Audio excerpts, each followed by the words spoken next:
Hey guys, this is Jay from the JCast podcast, dropping another vid for you guys.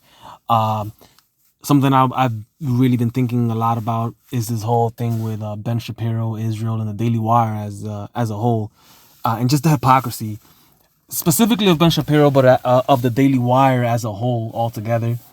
Um, I'm gonna admit Ben Shapiro did have some pretty good takes in the past, takes that I did agree with. And I still do, actually. I think some of his takes on the economy in the United States, some of them are still pretty spot on, in my opinion. But him as a person, I'm not a fan of. He showed himself to be a hypocrite. The entire Daily Wire have also shown themselves to be a hypocrite. Hypocrites. A den of hypocrites and cowards, in my opinion, anyways. And I understand they need Matt Walsh and Michael Knowles specifically. I understand they're under contract or they need a job, whatever the case is.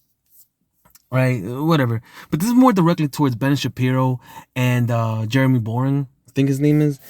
And the reason I say this is, let me first start off by saying that what Hamas did on October 7th is absolutely reprehensible, disgusting. We can go down the list. It's messed up. They should have never done it, and they should be, retribution on Hamas specifically.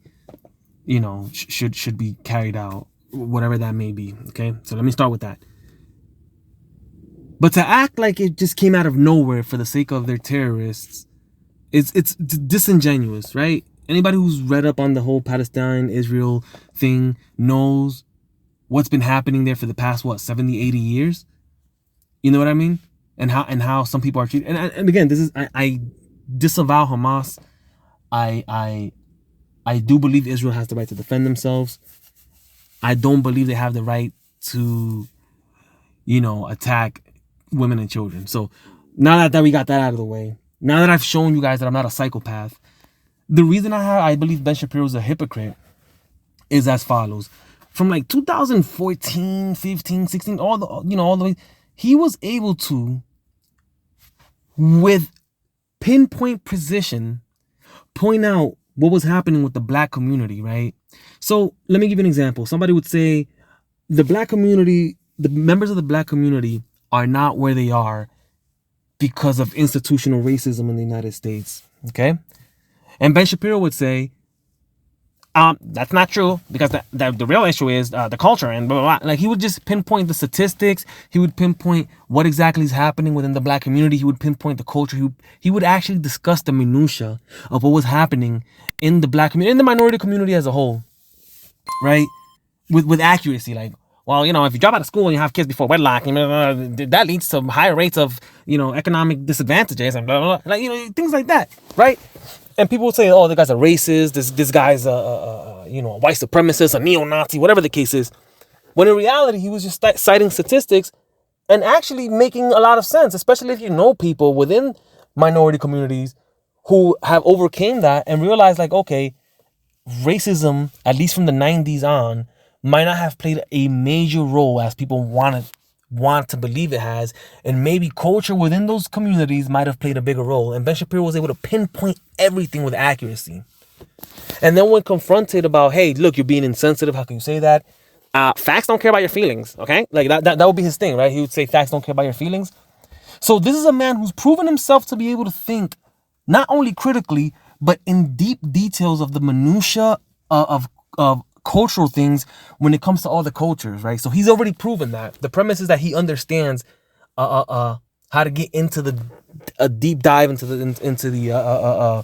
nooks and crannies of issues within the culture and the minority groups, right?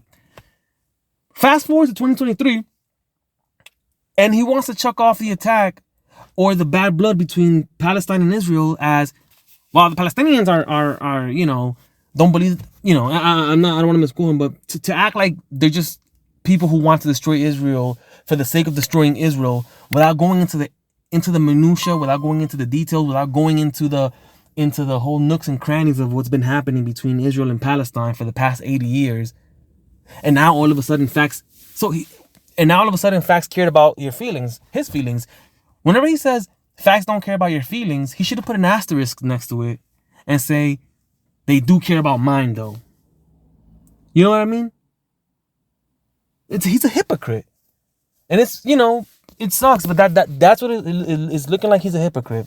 And to kick Candace Owens off your show because she says that she believes that the IDF is committing genocide in Palestine when you're starving out women and children and hurting innocent people, and then claiming they're Hamas or whatever the case is, to kick her out because you think she doesn't because she doesn't agree with what one country is doing to another country within the United States, you want to kick her off. Like, this guy's, his allegiance is not to the United States. His allegiance is to Israel.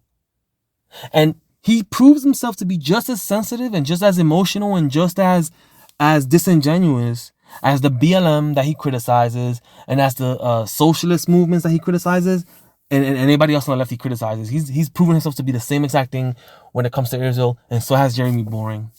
But let us know what you guys think in the comments below. Like, share, subscribe.